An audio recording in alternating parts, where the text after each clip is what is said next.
Monotone or dynamic tone for PTE speaking? Let's find out.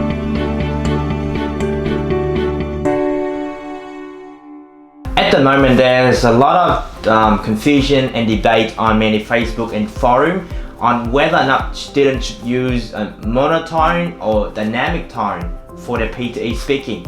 Now, before we put any weight into any of the option, we need to firstly understand what is a monotone first of all.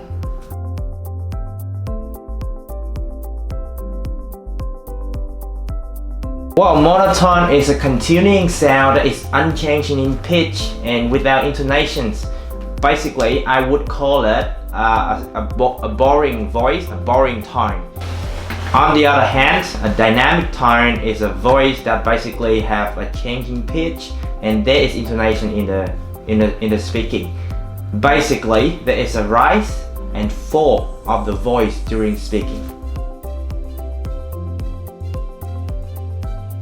During my 3 years of training PTE for students, I find out that the students who use monotone have a higher pass rate than the people who use a dynamic tone.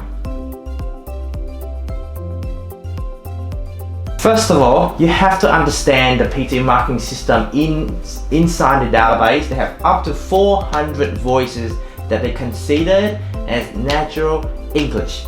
And if you don't fall into that parameter or categories, you're gonna fail the exam because the machine won't be able to recognize your voice. So dynamic voice only works unless you use it correctly. And here's gonna be an example of a dynamic voice that is acceptable for the exam. Studying abroad is a very popular option for students who come from a wealthy family. Most people believe that overseas experience provides a deeper understanding of cultures and develops communication skills. While this may be true, not all of these new experiences are useful for finding a job. Employers tend to value interpersonal skills and industry knowledge more than cultural background. Now, this is an acceptable dynamic voice. It's still very stable, it's natural, so this is okay. But more often than not, people are using it incorrectly and it becomes a disaster. This is what a disaster sounds like. Studying abroad is a very popular option for students who come from a wealthy family. Most people believe that overseas experience provide a deeper understanding of cultures and develop communication skills. While this may be true, not all of these new experiences are useful for finding a job. Employers tend to value interpersonal skills and industry knowledge more than cultural background. That is a disaster. Please do not do that. Please not do the same voice and pitch like that in the exam. You will fail. Instead, use monotone correctly, and this is how it sounds like.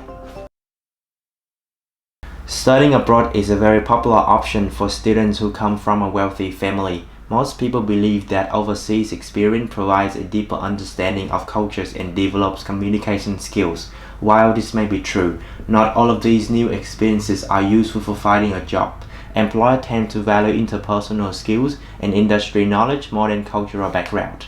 As you can see, it still sounds natural and a lot easier to apply. You will probably have a higher fluency in PTE speaking when you use monotone because it's actually more stable and consistent, and your pronunciation will be well heard by the machine because when there's a rise and fall in the voice, if you don't keep it consistent, the machine will find hard to catch your pronunciation. So that's why I still think until this day, monotone is the best for PTE speaking. Now, before we end the video, I just want to show you a real example of what a monotone student voice sound like, just to back up my argument that with monotone you can still get 90 in fluency and 90 in pronunciation easily. We're gonna quickly have a look at her right now. The semiconductor industry has been able to improve the performance of electric systems for more than 4 decades by making ever smaller devices. However, this approach will soon encounter both scientific and technical limits, which is why the industry is exploring a number of alternative device technologies. That is my real life example that monotone still works. Use monotone. Thank you.